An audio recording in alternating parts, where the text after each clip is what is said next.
Nii. See väike projekt on nüüd inspireeritud ühest teisest. Teeme ise kõlari. Nii.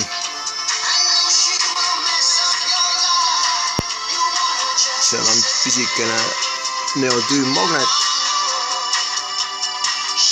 Ja seal on mähis, mis on, ei ole küll 4 oomi, on 300 oomi, 30 oomi.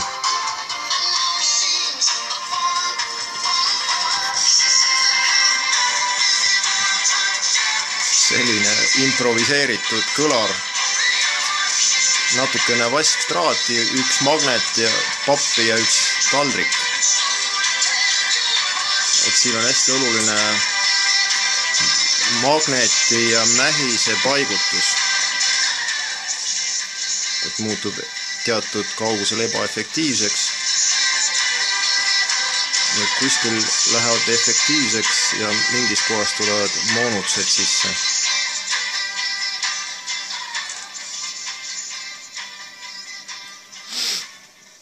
Ja väga suurt võimsust ei arenda, sest mähis on 30 oomine ja arvestatud on ta vist 4 oomiste kõlarite jaoks ja väike võimendi.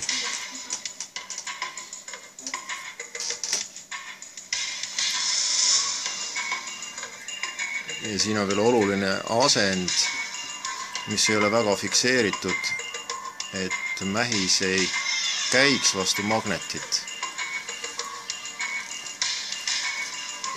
Aga põhimõtteliselt töötab. Nii et ise õnnestub kõlarit täitsa teha.